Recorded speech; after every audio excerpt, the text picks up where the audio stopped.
Bonjour à tous et bienvenue dans notre petite étude quotidienne comme ça sur le concept de l'Alia. Alors, on a déjà parlé dans 3 épisodes de, d'abord la réalité historique de l'Alia au fur et à mesure des âges. On a bien expliqué qu'il s'agissait d'une mitzvah, d'un commandement, d'une obligation d'Akadosh Baruch Hu pendant toutes les générations. Et on a également expliqué c'était que cette histoire des fameux 3 serments et pourquoi aujourd'hui, quels que soient les avis, si les 3 serments étaient à l'Arrique ou pas, de toute façon aujourd'hui, ils sont tombés.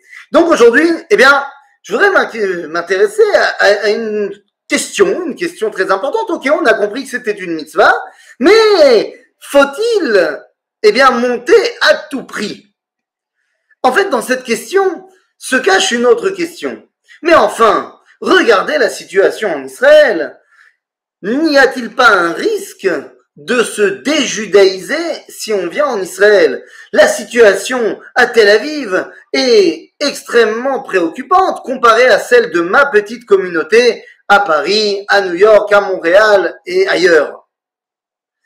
Tout d'abord, pour répondre à cela, il faut se tourner encore une fois vers l'histoire. Eh oui, lorsqu'on parle de sortir d'exil, ne croyez pas que ça se fait pouf. Ce n'est pas lorsqu'on sort d'exil que 5 minutes plus tard, on devient les tzadikim du Beth Amikdash. Bien évidemment que non. Il faut, petit à petit, réapprendre à être au service d'Akadosh Baruch Hu. Et donc, petit à petit, les différentes Géoulotes, ont avancé vers le chemin de la Torah et vers le chemin de l'excellence. Quand je parle de la sortie d'Égypte, vous imaginez bien, au début, le veau d'or pendant 40 ans, bien qu'on ait reçu la Torah, on n'arrête pas de la remettre en cause. Après, j'en passais des meilleurs pendant la période, du livre de Shoftim et Shmuel. Il va falloir attendre 480 ans depuis la sortie d'Égypte pour arriver à l'avènement du Beth Amikdash. Autant dire que les choses évoluent. Lorsqu'on est sorti d'Égypte, c'était comme ça. Lorsqu'on est sorti de Babylone, pareil. Le livre de Ezra et Nehemia me dit que lorsqu'on revient et qu'on reconstruit le second Beth Amikdash, les Juifs ne savent même plus ce que c'est que le Shabbat. Ils ne savaient pas ce que c'est que la fête de Sukkot. Ils sont la majorité mariés avec des non-juifs. Et petit à petit, on va arriver à l'avènement de Hanouka. Dans notre génération, lorsque nous sommes sortis d'exil et que nous avons créé l'État d'Israël, évidemment qu'il n'était pas au top.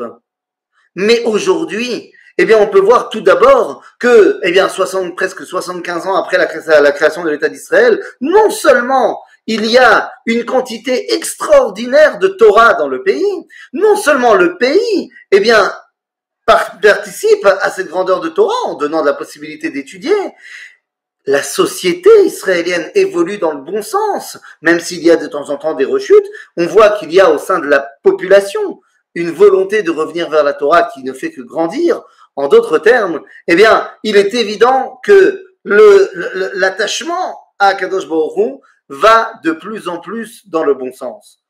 Mais quand on dit, oui mais d'accord, c'est très bien, tu dis que les choses vont dans le bon sens, c'est peut-être pas la peine que moi j'y participe. Pour l'instant, j'ai des enfants dans l'adolescence, tu sais, c'est très dangereux. Là, ils sont cadrés dans la communauté. Si je vais en Israël, ils vont devenir les pires créatures de l'univers. À cela, il faut répondre une chose très importante. Le natif de Volojine, Rabbeinu Naftali Tzvi Yehuda Berlin, le Rosh Yeshiva de la Yeshiva de Volojine, dit dans son texte Drishat Tzion que celui qui dit cela, que si on vient en Israël, on se déjudaïse en Israël, c'est ce qu'on appelle Leshon Hara sur Eretz Israël. Il nous dit le natif de Volojine, toute personne qui arrivant en Israël, a baissé dans sa pratique de la Torah, tu n'as pas le droit de dire que c'est à cause de la terre d'Israël. De toute façon, ça serait arrivé. Et s'il était resté en Chutz La'aretz, nous dit le natif, ça aurait eu lieu en pire. Parce qu'en Eretz Israël, tu abandonnes la Torah, mais tu n'abandonnes pas le peuple juif, alors qu'en Chutz La'aretz, à partir du moment où tu abandonnes la Torah, tu abandonnes malheureusement également le peuple juif. Et je pense que je n'ai pas besoin de vous parler d'assimilation.